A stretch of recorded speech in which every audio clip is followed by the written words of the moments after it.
ஐந்தாம் தமிழர் சங்க நேயர்கள் அனைவருக்கும் வணக்கம். மக்களாகிய நீங்கள் தரக்கூடிய நிதி உதவி ஐந்தாம் தமிழர் சங்கத்தின் வளர்ச்சிக்கு மிகவும் பயனுள்ளதாக இருக்கும். உங்களால் முடிந்த நிதியுதவியை அளிக்க விரும்புவோர் திரையில் காணக்கூடிய இந்த ஜிபே நம்பர் மற்றும் இந்த அக்கௌண்ட் நம்பருக்கு பணம் செலுத்தலாம். பொதுவா யூத மனநோயாளிகள் நடந்த வரலாற்றை திரைப்படத்துல திணிக்கிறது வழக்கம்தான். அந்த மாதிரி திரைப்படத்தில் இருக்க நடிகர்களுக்கு ஒருத்தருக்கும் ஒரு கதாபாத்திரம் கொடுத்துருப்பாங்க. அந்த கதாபாத்திரம் மாறிக்கிட்டே இருக்கும். அது படத்துல மட்டும் இல்லாம நிஜ வாழ்க்கையிலையும் சடங்குகள் செய்வாங்க இந்த யூத பிராமணர்கள். அதுல இருக்க ஒருத்தரை பத்தி தான் இப்ப நம்ம பார்க்க போறோம். அவர் யாருன்னா நடிகர் தனுஷ். இவருக்கு என்ன ரோல் கொடுத்துருக்காங்கன்னா ராமன் கதாபாத்திரம். இவரை ஒரு ராமனாவே வளர்த்திருக்காங்க. இந்த விழயத்துல தனுஷ ராமனா எந்தெந்த திரைப்படத்துல அதிகமா காட்டியிருக்காங்க அதை பத்தி தான் பார்க்க போறோம். நடிகர் தனுஷ் நடித்த திரைப்படத்துல அவருக்கு அதிகமா முருகன் பெயர் தான் கொடுத்திருப்பாங்க.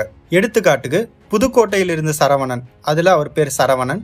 சுல்லான் படத்துல சுப்பிரமணி, புதுப்பேட்டையில கொக்கி குமாரு, திருவிளையாடல் ஆரம்பம்ல திருக்குமரன், சீடன் படத்துல சரவணன், மாப்பிள்ளை படத்துலயும் சரவணன், மயக்கம் என்ன படத்துல கார்த்திக் சுவாமிநாதன், பவர் பாண்டி படத்துல பாண்டியன் பழனிசாமி, நானே வருவேன்ல கதிர் பிரபு, வாத்தி படத்துல பாலமுருகன். இந்த மாதிரி அதிகமா முருகன் பெயரையே கொடுத்திருப்பாங்க. இதுக்கு என்ன காரணம்னா அரமான்றது முருகனை குறிக்கும். அரமான்ற பெயர்ல இருந்து தான் ராமன்ற பெயர் வந்துச்சு.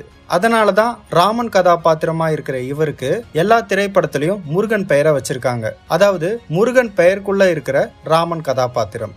சரி, சுருக்கமா ராமாயணத்தோட உண்மையான வரலாற்றை பார்ப்போம். சுமார் 7500 ஆண்டுகளுக்கு முன்னாடி இலங்கை யாழ்ப்பாணத்துல ராவணன் இந்திரன் வாழ்ந்தாங்க. ராவணன் இந்திரன் நம்முடைய தமிழ் கடவுளர்கள் தான். ராவணனுடைய மகன் தான் இந்திரன். இந்திரன் அட்டமா சித்திகள்ல ஒண்ணு லெகிமம் சக்தி. பல ஆண்டுகள் தவம் இருந்து அவரு லெகிமம் சக்தியை பயன்படுத்தி வானத்துல பறந்தாரு. ராவணன் இந்திரன் அப்பவே துப்பாக்கி, விமானம் இதெல்லாமே வச்சிருந்தாங்க. அவ்வளோ தொழில்நுட்பம் அவங்க கிட்ட இருந்துச்சு.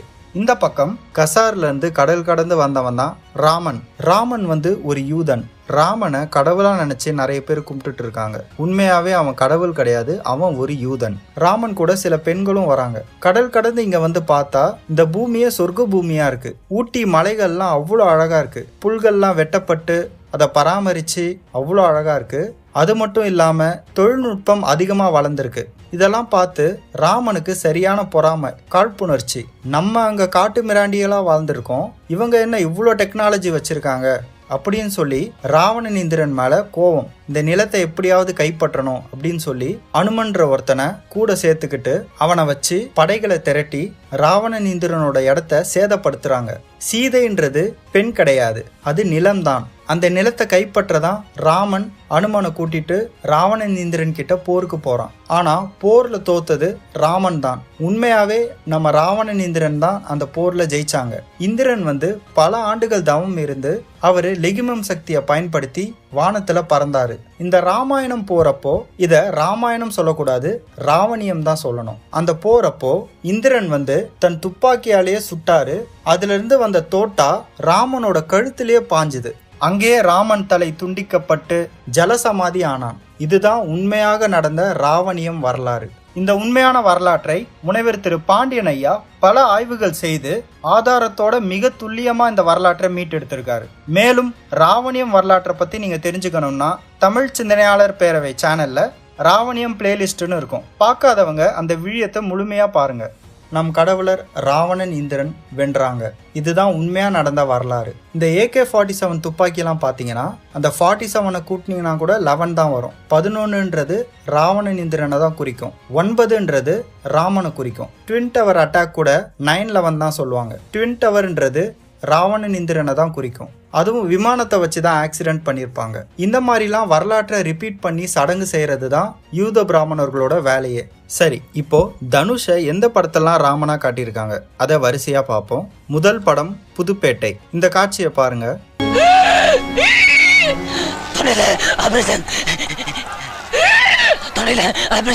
தொண்டையில ஆபரேஷன் சொல்லி எல்லார்கிட்டயும் காசு கேட்பாரு. நம் கடவுளர் இந்திரன் துப்பாக்கியால ராமனை தொண்டையிலே சுட்டு கொன்னாரு.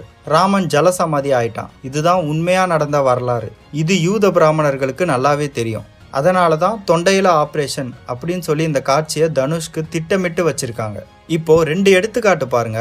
சுவாதி ராம்குமார். இந்த நியூஸ் எல்லாருமே கேள்விப்பட்டிருப்பீங்க. ராம்குமாரை கழுத்திலேயே அறுத்தாங்க. இது ஒரு சடங்கு தான். இவரோட பேரும் ராம்குமார், அது ராமனை குறித்த பெயர் தான். அதே போல எம்ஜி ராமச்சந்திரன், இவரையும் கழுத்திலேயே சுட்டாங்க. இதுவும் ஒரு யூத பிராமணர்களோட ரிப்பீட் செய்த ஒரு சடங்கு தான். இவரோட பேரும் எம்ஜி ராமச்சந்திரன். இவர் இருந்ததும் ராமாபுரம். இவர் பேரும் ராமனோட பெயர் தான்.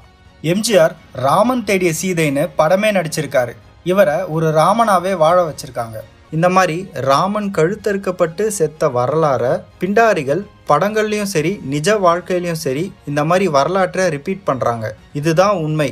இப்போ இதை பாருங்க, தனுஷோட இன்னொரு படம் 3. இந்த திரைப்படத்திலையும் தனுஷோட பேரு ராம். கிளைமேக்ஸ்ல அவரே அவர் கழுத்தறுத்து சாகுற மாதிரி காட்டியிருப்பாங்க. இந்த படத்துல தனுஷ் ஒரு சைக்கோவா நடிச்சிருப்பாரு. ராமனும் உண்மையாவே ஒரு சைக்கோ தான். எடுத்துக்காட்டுக்கு 3 படம், மயக்கம் என்ன, நானே வருவேன், இந்த மாதிரி நிறைய படங்கள்ல சைக்கோவா நடிக்கிறதுக்கு காரணம் ராமன் ஒரு மனநோயாளி தான். இந்த படங்கள்லாம் பார்க்கறதுக்கு நார்மலா இருக்கிற மாதிரி தான் இருக்கும். ஆனா உள்ளுக்குள்ள உண்மையான வரலாறுகள் சம்மந்தப்பட்டிருக்கும். இப்படிதான் இந்த யூத பிராமணர்கள் இந்த வரலாற்றை கடத்துறாங்க. திரைப்படத்து மூலியமா கடத்துறாங்க. பாருங்க, ஏதாவது 1-2னா பரவாயில்ல, எல்லாமே பொருந்துது. ஏன்னா நாங்க சொல்றதெல்லாம் சத்தியமான உண்மை. சரி, இப்போ அடுத்த படத்துக்கு போலாம். படிக்காதவன். இந்த திரைப்படத்தோட தலைப்பே படிக்காதவன் தான். இந்த பேரு ராமனுக்கும் நல்லாவே பொருந்தும். ஏன்னா ராமன் என்கிற யூதன் காட்டு மிராண்டியா வாழ்ந்தவன் தான். அவங்க இங்க பார்த்ததும் நம்ம ராவணன் இந்திரன் கடவுளர்கள்லாம் அதிகமான தொழில்நுட்பங்கள் வச்சிருந்தாங்க. ஆனா ராமன் கிட்ட எதுவுமே இல்லை. அதனாலதான் அவன் படிக்காதவன். பொல்லாதவன் படத்துல கூட ஒரு சாங் வரும், படிச்சு பார்த்தேன் ஏறவில்லை அப்படின்னு வரும்.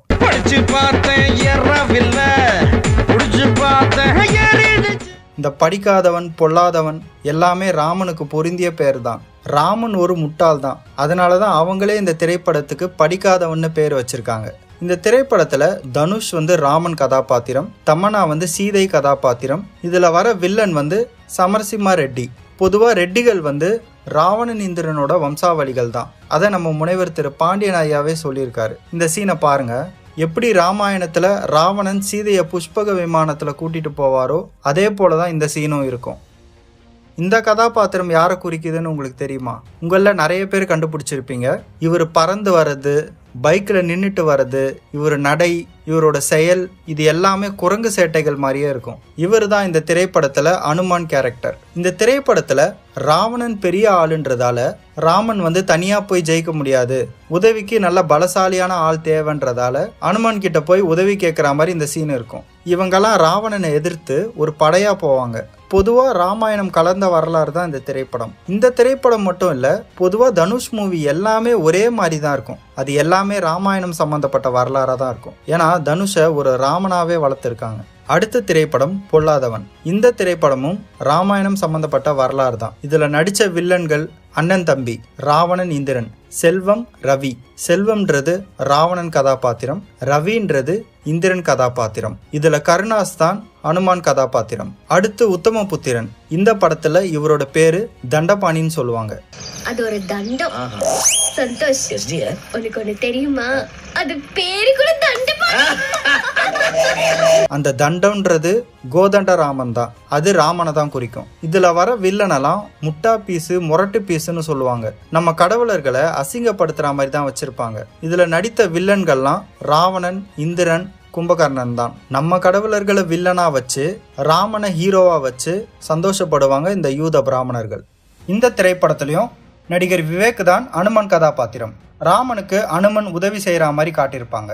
இந்த சிறுவன் தான் இந்திரன். நான் முன்னாடியே சொன்ன மாதிரி இந்திரனுக்கு அட்டமா சித்திகள்ல ஒண்ணுதான் லெகிமம். அந்த லெகிமம் சக்தி இந்திரனுக்கு இருந்துச்சு. இந்திரன் நீண்ட நாட்களா தவம் பண்ணி லெகிமம் சக்தியை வச்சிருந்தாரு. அவரால் வானத்துல பறக்க முடியும். இந்த காட்சியை பாருங்க.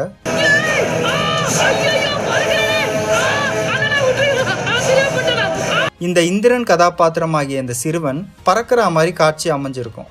இதை பார்க்கும்போது நிறைய பேருக்கு தோணலாம், என்னப்பா ஏதேதோ சொல்ற அப்படிலாம் நினைக்கலாம். நீங்களே யோசிச்சு பாருங்க, நாங்க எவ்வளவு ஆதாரம் வைக்கிறோம். எல்லாமே வரலாறோட சம்பந்தப்படுது. இந்த விழியத்தை முழுமையா பாருங்க. இந்த விழியத்தோட இறுதியில உங்களுக்கு புரிஞ்சிடும். கண்டிப்பா உங்களுக்கு ஒரு தெளிவு கிடைக்கும். சரி, அடுத்த திரைப்படம் நானே வருவேன். இந்த திரைப்படத்துல டைரக்டாவே ராமனா காட்டியிருப்பாங்க. இந்த படத்துல இவன் ஒரு சைக்கோ, வில்லம்ப வச்சு மனுஷங்களை வேட்டையாடி கொள்ளுவான். காட்டிலேயே தான் வாழ்வான் இந்த வில்லன். எப்படி ராமன் 14 வருஷம் காட்டிலேயே வனவாசம் இருந்தானோ அதே மாதிரி தான் இந்த கதாபாத்திரமும் அமைந்திருக்கும். வில்லம்புன்றது ராமனோட ஆயுதம் தானே. இந்த திரைப்படம் வெளியான தேதி பாருங்க, செப்டம்பர் 29. 29 கூட்டினீங்கன்னா 11 வரும். செப்டம்பர் மாதம்ன்றது 9வது மாதம். 9/11. 9/11ன்றது ராமன் வெர்சஸ் ராவணன் இந்திரன். 9 ராமனை குறிக்கும், 11 ராவணன் இந்திரனை குறிக்கும். இவங்க திட்டமிட்டு தான் இந்த தேதியில இந்த திரைப்படத்தை வெளியிட்டிருக்காங்க. அடுத்து யாரடி நீ மோகினி, மயக்கம் என்ன, வைல்டு லைஃப் போட்டோகிராஃபர், காட்டிலேயே வாழ்ற மாதிரி இருக்கும். அதுலயும் அவன் ஒரு சைக்கோ தான். யூதர்கள் எல்லாருமே ஒரு மனநோயாளிகள் தான். அடுத்து மரியான், அடுத்து எண்ணெய் நோக்கி பாயும் தோட்டா.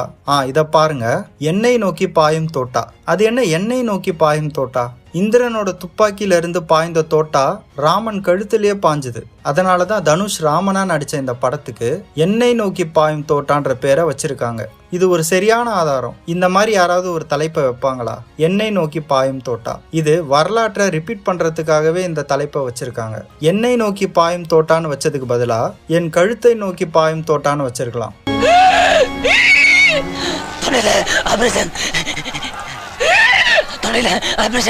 அடுத்து தனுஷோட 50வது படமா நடிச்ச படம் ராயன். இது ராயன் கிடையாது, ராமன். இந்த திரைப்படத்துல ராவணனோட புகைப்படம் அதிகமா இருக்கும். என்னடா இவன் ராவணன் புகைப்படத்தை அதிகமா காட்டுறான், இவன் இந்த படத்துல ராவணனா நடிச்சிருக்கானோ அப்படின்லாம் யோசிக்காதீங்க. வெளிப்படையா ராவணனை காட்டிட்டு நமக்கு தெரியாம இவனை ஒரு ராமனா காட்டியிருக்காங்க. இந்த சீனை பாருங்க. இவரு டான்ஸ் பிராக்டிஸ் பண்ணுவாரு, பின்னாடி ராமனோட புகைப்படம் பெருசா இருக்கும். இது யதார்த்தமா பின்னாடி இருக்குன்னு நினைக்காதீங்க, திட்டமிட்டு தான் இதை வச்சிருக்காங்க. எதுக்குன்னா இவரை ராமனா காட்டுறதுக்காக. இந்த படத்தோட கிளைமேக்ஸ்ல தனுஷ் அவர் தம்பிய கழுத்திலே குத்தி சாகடிக்கிற மாதிரி ஒரு சீன் வரும். அதாவது ராவணன் இந்திரன் இவங்க 2 பேரையும் ராமன் பழி வாங்குற மாதிரி தான் இந்த சீன் இருக்கும். இதுதான் ராயன் திரைப்படம், ராமன் திரைப்படம். இந்த மாதிரி தனுஷோட படம் நிறைய சொல்லிட்டே போலாம். இவரு சினிமா மட்டும் இல்ல, நிஜ வாழ்க்கையிலயும் ஒரு ராமனா வளர்த்திருக்காங்க. இவரை வச்சு நிறைய சடங்குகளும் செஞ்சிருக்காங்க. அது என்னன்னு இப்ப ஒண்ணு பார்ப்போம். த கிரே மேன் அப்படின்ற ஒரு ஹாலிவுட் திரைப்படத்துல நடிகர் தனுஷ் நடிச்சிருந்தாரு. அந்த ஷூட்டிங் ஸ்பாட்லயும் இவருக்கு கழுத்துல அடிபட்டிருக்கு. பாருங்க எவ்வளவு சடங்கு செஞ்சிருக்காங்க பாருங்க. ரியல் லைஃப்லயும் இவரை ஒரு ராமனாவே வச்சு வளர்த்து கழுத்திலே அடிச்சு விளையாடி இருக்காங்க. இந்த மாதிரி நிறைய சடங்குகள் செஞ்சு வரலாற்றை ரிப்பீட் பண்றாங்க இந்த யூத பிராமணர்கள். இதெல்லாம் மக்கள் எல்லாரும் நல்லா தெளிவா புரிஞ்சுக்கணும். அடுத்து தனுஷ், சிம்பு இவங்க 2 பேருக்கும் ஆகாது. இவங்க ரியல் லைஃப்லயும் சரியா பேசிக்காத மாதிரியும் இவங்க ஒரு எனிமீஸ் மாதிரி தான் காட்டிப்பாங்க. ஏன்னா சிம்பு ரஜினியுடைய மகள் ஐஸ்வர்யாவை விரும்பினாரு. அதுக்கப்புறம் சில காரணமா பிரிஞ்சுட்டாங்க. அதுக்கப்புறம் அவங்க தனுஷை கல்யாணம் பண்ணிக்கிட்டாங்க. இது எல்லாருக்குமே தெரிஞ்ச ஒரு விஷயம் தான். ஆனா இதுக்கு பின்னாடியும் ஒரு சடங்கு இருக்கு. அது ஏன் சிம்பு? தனுஷ் ராமன் கதாபாத்திரம் அது தெரியும், ஐஸ்வர்யாவை சீதைன்னு வச்சுப்போம். அப்ப சிம்பு 10 தலைன்ற படத்துல சிம்பு தான் கதாநாயகன். அப்ப புரியல, இப்ப புரியுது. சிம்புவை ராவணன் மாதிரியும் தனுஷ ராமன் மாதிரியும் ஐஸ்வர்யாவை சீதை மாதிரியும் காட்டியிருக்காங்க. இதை வச்சு ஒரு சடங்கு செஞ்சிருக்காங்க. அதுக்குன்னு சிம்புவை ராவணனா நினைச்சிடாதீங்க. சிம்புவும் ஒரு நடிகர் தான், ஒரு கூத்தாடி தான். அவர் 10 தலை படத்துலயும் நடிப்பாரு, அவர் ராமன் கதாபாத்திரமாவும் மாறுவாரு, அவர் சகுனி கதாபாத்திரமாவும் மாறுவாரு. இப்படி அவரோட ரோலு மாறிக்கிட்டே இருக்கும். அடுத்த சடங்கு சுசித்ரா வெர்சஸ் தனுஷ். சுசித்ரா நடிகர் தனுஷை பத்தி சொல்லியிருக்காங்க. இத பாருங்க. அவனும் தனுஷும் என்ன பண்ணிட்டு இருந்தாங்களா ரூம்ல? என்ன குரூப்பா அது? ரீசெண்டாக சுசித்ரா கொடுத்த இந்த இன்டர்வியூ தான் சோஷியல் மீடியாவில் ரொம்ப வைரலாக ஸ்ப்ரெட் ஆகியிருக்கு. அண்ட் முக்கியமாக அவங்க தனுஷை பற்றி சொன்னதான். ஸோ தனுஷை ஒரு கேன்னு சொல்லிட்டு மென்ஷன் பண்ணியிருக்காங்க. யார் கூடன்னு பார்த்தீங்கன்னா அவங்களோட எக்ஸ் ஹஸ்பண்ட் கூட. நம்ம முனைவர் திரு பாண்டியன் ஐயா ராமன் ஒரு அலி அப்படின்னு சொல்லியிருக்காரு. அதை இப்போ பாருங்க. ராமன் ஒரு ஆண்மகனாக இருந்தும் வாலியை பின்புறத்திலிருந்து தான் கொன்றான். இது ராமன் ஆண்மகனாக பிறந்தும் பெண்ணிற்குரிய பயந்த சுபாவம் கொண்டவனாகவே இருந்துள்ளான் என்பதை நிறுவுகிறது. இது பொதுவாகவே யூதர்களின் சுபாவம்தான். இந்த வகையில் திருநங்கைகள் என்று அழைக்கப்படும் அலிகளை ராமனை குறித்த எண் 9ஆல் அழைத்திருக்கலாம் என்று நாம் கருத இயலும். ராமன் ஒரு அலிதான். அப்போ தனுஷையும் கே அலி அந்த மாதிரிலாம் காட்டுறதுக்காக யூத பிராமணர்களால் நடத்தப்பட்ட சடங்கு தான் இந்த சடங்கு. இந்த சடங்குக்கு ஒரு ஆதாரம் இருக்கு. பொல்லாதவன் படத்துல ஒரு பாட்டு வரும். அந்த பாட்டுல தனுஷ் போடுற ஸ்டெப்பை பாருங்க.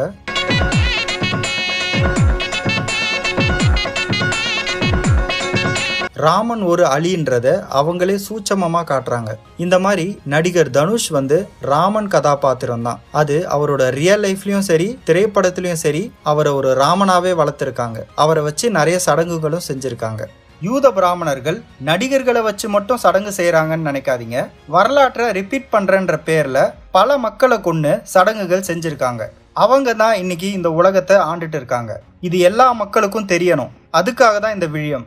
அது மட்டும் இல்ல, இந்த மாதிரி ஒழுக்கமில்லாத நடிகர்களை வச்சு திரைப்படம் எடுத்து நம்ம கடவுளர்களை அசிங்கப்படுத்தி வரலாற்றை திணிச்சு படங்கள் எடுக்கிறாங்க. சினிமான்றதே மக்களை கெடுக்கிறதுக்கு தான். இனிமே சினிமாவை ஒரு விழிப்புணர்வோட பாருங்க. இப்போ யங்ஸ்டர்ஸ்லாம் சினிமா மேல ரொம்ப அடிக்டா இருக்காங்க. இந்த மாதிரி ஒழுக்கமில்லாத நடிகர்களுக்கெல்லாம் பால் அபிஷேகம் பண்றது, கட் அவுட் வைக்கிறது, மாலை போடுறது, அவங்கள கடவுள் மாதிரி பாக்குறது, இந்த மாதிரிலாம் பண்ணாதீங்க. யோசிச்சு பாருங்க, நீங்க கொடுக்கற காசுல தான் அவன் படமே ஓடுது. இதுவே தியேட்டருக்கு மக்கள் யாருமே போலனா என்ன ஆகும்? நடிகர்கள்லாம் தெருவுல தான் நிக்கணும். இதுதான் உண்மை. மக்களோட பணத்துல தான் அவன் வாழ்றானு. ஆனா காசு கொடுத்து பாக்குற நீங்க அவன் பின்னாடி ஒரு செல்ஃபிக்காக ஓடிட்டு இருக்கீங்க. இந்த நிலைமை மாறணும். அதுவும் இந்த நியூஸை பார்த்திருப்பீங்க. நடிகர்கள் நயன்தாரா, விக்னேஷ் சிவன் இவங்கெல்லாம் நார்மல் பீப்புள் கிடையாதான்.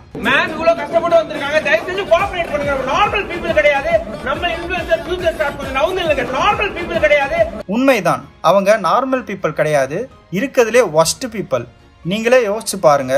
ஒழுக்கம் இல்லாத இந்த நடிகர்கள் பின்னாடி நீங்க போகணுமா? சினிமா மோகத்தை விட்டு வெளியே வாங்க. கூத்தாடிகள் பின்னாடி போகாதீங்க. அதனால உங்க லைஃப்ல எதுவுமே மாற போறதில்ல. உங்க வாழ்க்கைய பாருங்க. உங்க வாழ்க்கையை மேம்படுத்துங்க. உங்க குடும்பத்தை பாருங்க. அதுதான் முக்கியம். யூத பிராமணர்களால் நம்ம ஆளப்படுறோன்றதை தெரிஞ்சுக்கோங்க. தமிழர்களுக்கு விடுதலை கிடைக்கணும்னா இந்த சினிமா மோகத்தை விட்டு வெளியே வாங்க. நீங்க வரலாற்றை பத்தி தெரிஞ்சுக்க வேண்டியது எவ்வளவோ இருக்கு. அனைவரும் விழிப்புணர்வா இருங்க. தனுஷோட முகமூடியை கிழிச்சா மாதிரி இன்னும் பல நடிகர்களோட முகமூடிகள் கிழிக்கப்படும். நன்றி, வணக்கம். மக்களாகிய நீங்கள் தரக்கூடிய நிதி உதவி 5ஆம் தமிழர் சங்கத்தின் வளர்ச்சிக்கு மிகவும் பயனுள்ளதாக இருக்கும். உங்களால் முடிந்த நிதியுதவியை அளிக்க விரும்புவோர் திரையில் காணக்கூடிய இந்த ஜிபே நம்பர் மற்றும் இந்த அக்கௌண்ட் நம்பருக்கு பணம் செலுத்தலாம்.